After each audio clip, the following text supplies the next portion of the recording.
నిజామాబాద్ లో KFC centre పై food safety అధికారులు దాడులు నిర్వహించారు. కుళ్లిన చికెన్ లెగ్ పీసులు వినియోగదారులకు ఇస్తున్నట్లు గుర్తించారు. కేఎఫ్సీలో తమకు చెడిపోయిన చికెన్ ఇచ్చారంటూ ఇటీవల వినియోగదారులు ఆందోళన నిర్వహించి నిర్వాహకులపై ఫిర్యాదు చేశారు. కస్టమర్ల ఫిర్యాదుతో అధికారులు తనిఖీలు జరిపారు. కిచెన్ అపరిశుభ్రంగా ఉండటంపై ఆగ్రహం వ్యక్తం చేశారు. ఫుడ్ సేఫ్టీ నిబంధనలు పాటించకుండా మాంసం విక్రయిస్తూ ఉండటంపై సీరియస్ అయ్యారు. నిర్వాహకులపై చట్టపరమైన చర్యలు తీసుకుంటామన్నారు.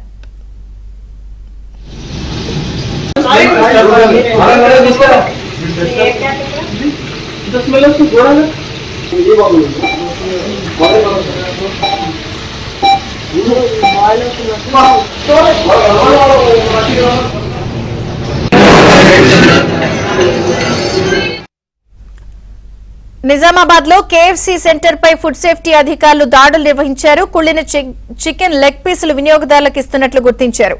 వివరాలు శ్రీపతి అందిస్తారు. శ్రీపతి.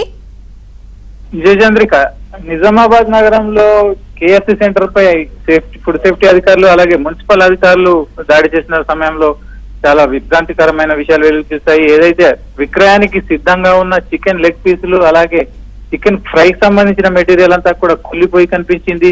వీటిని అప్పటికప్పుడు నూనెలో వేయించి కస్టమర్లకు సర్వ్ చేయడానికి సిద్ధంగా ఉన్న ఈ మెటీరియల్ అంతా కూడా కుళ్ళిపోయి ఉన్న విషయంలో అధికారులు సీరియస్ గా స్పందించారు. అయితే గతంలో ఇదే కేఎఫ్సీ సెంటర్ లో కుళ్ళిన చికెన్ అమ్ముతున్నారు, కుళ్ళిన మాంసంతో పెట్టారని చెప్పి స్థానికులు కొందరు ఆందోళన చేశారు. ఆ తర్వాత అధికారులకు ఫిర్యాదు చేశారు. అయితే ఈ రోజు ఉదయమే షాప్ పై దాడి చేసినప్పటికీ నిర్వాహకులు అక్కడ తనిఖీలు చేయడానికి అవకాశం ఇవ్వలేదు. దీంతో ప్రత్యేక బలగాలు ఏదైతే మున్సిపల్ అధికారులు అలాగే ఫుడ్ సేఫ్టీ అధికారులు ప్రత్యేక బృందాలంతా కూడా సంయుక్తంగా వచ్చి దాడి చేసిన సమయంలో ఈ విషయాలు వెలుగులోకి వచ్చాయి. అయితే ఈ కేఎఫ్సీతో పాటు ఈ ప్రాంతంలో ఉన్న అనేక రెస్టారెంట్లు, హోటళ్లలో కూడా కుళ్ళిన మాంసము అలాగే వ్యర్థాలు కూడా పేరుకుపోయిన పరిస్థితులు కూడా వెలుగు చూశాయి. అయితే ఇక్కడ అపరిశుభ్రత కూడా అధికారులు గుర్తించారు. ఏదైతే వంట చేసి చికెన్ కి సంబంధించిన ఆహార పదార్థాలను విక్రయానికి అలాగే సర్వ్ చేయడానికి సిద్ధంగా ఉంచుతారు ఆ ప్రాంతం అంతా కూడా అపరిశుభ్రంగా ఉంది.